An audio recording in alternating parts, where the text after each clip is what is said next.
You just witnessed this. I just got a phone call from a local guy down in the barrios of San Patricio County. Right. Okay. Yeah. He's a guy, older guy, had a stroke several years ago. He's actually legally blind, no formal education. Guy I worked with when I was doing the gangbanger stories a couple of years ago when I was doing local paperwork. When I moved a couple of weeks ago, I had a bunch of extra stuff in my garage, old furniture, odds and ends. He came over because he likes to deal in trash and secondhand stuff. He came over and took a truckload out. He called me about 10 days ago and he said, hey, Mark, tell me about this book in here, Scientology Handbook.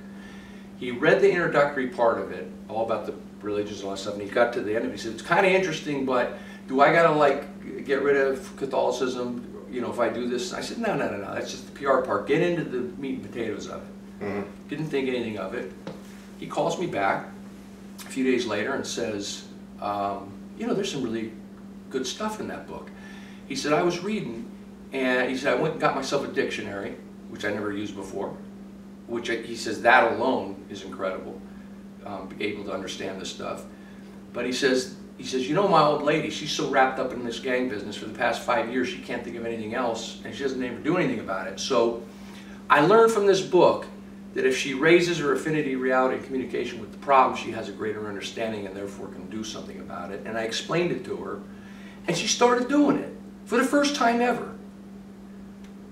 And I started thinking about this in relationship to what you were talking about on the have, reverse be, do, have, the have, do, be basis upon which Scientology is being operated on.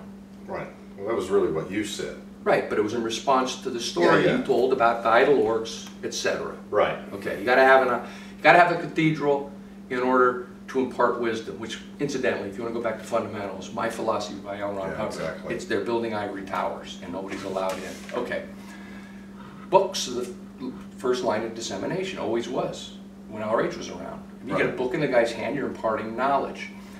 And I started thinking about it. I mean, this guy, this old friend of mine, I never even conceived of disseminating to him or anything like that. I mean, he got a book in his hands, and he right now is more of a Scientologist than David Miscavige will ever be. By definition, by L. Ron Hubbard's definition, a Scientologist is somebody who uses Scientology technology to better conditions in life, and here's the guys doing it and reporting into me on it. Right.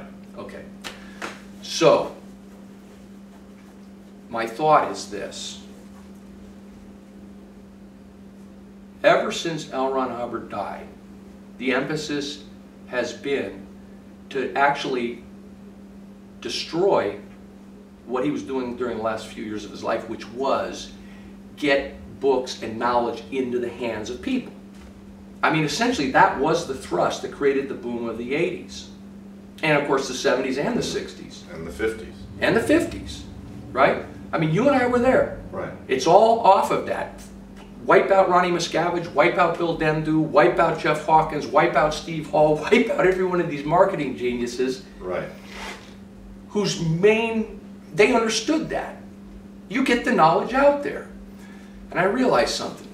Do you know, in my opinion, I think that the greatest step for dissemination of Scientology, the most important probably dissemination move for Scientology, is to bust the monopoly on the copyrights. Oh, I couldn't agree with you more, Marty.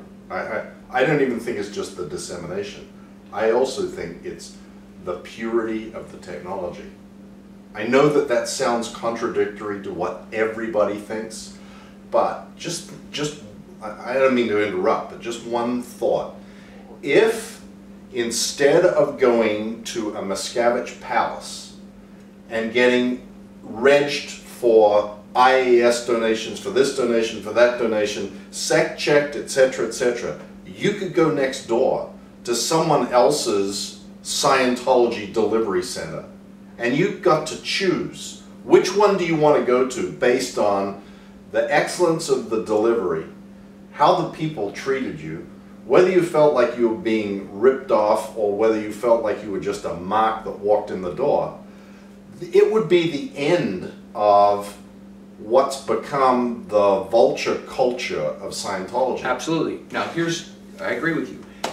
In terms of the copyrights, think about this.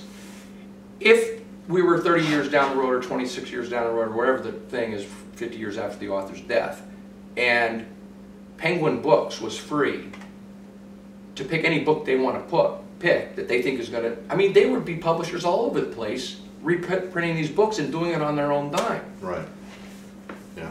I mean, you literally, those cathedrals, those idol orcs are literally messed barriers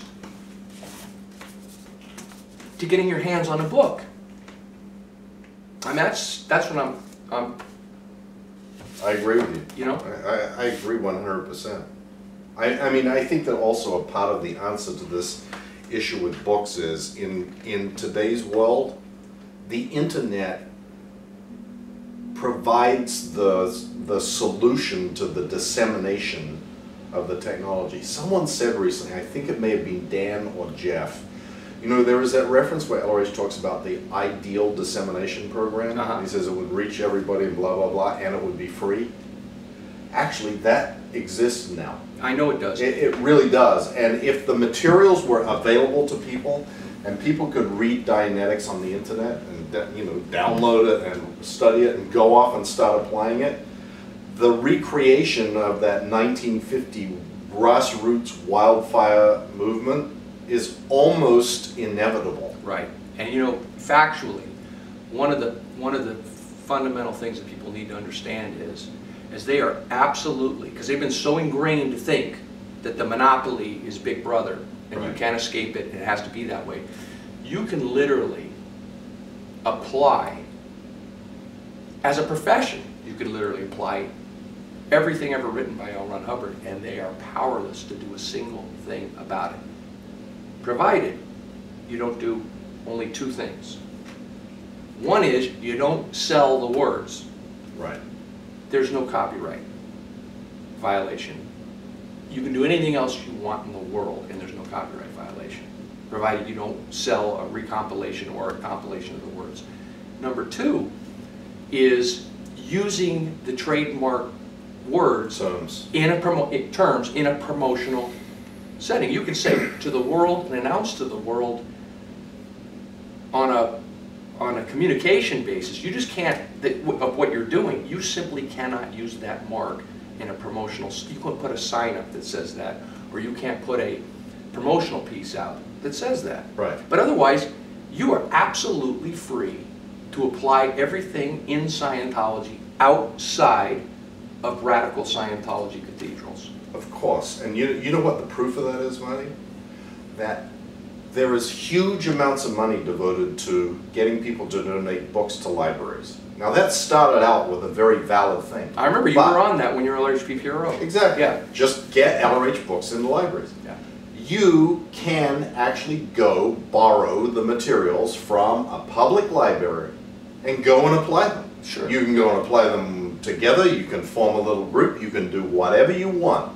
And the Church of Miscavology is actually promoting to do that. They are saying... They're promoting it, but they won't do it. Of course not. But they can't then turn around and say, oh, and now you're forbidden to actually do anything with any of that material. Right. As you say, as long as you don't try and sell the book or the printed words, or you don't hang a sign up that says, Scientology, I am Scientology, you are free to use this as it was written to be used and as is described in my philosophy. Right, and we should talk a little bit more about this intellectual property stuff, copyrights, trademarks, because it is a big sham and a big production, propaganda production that people ought to know about. Right.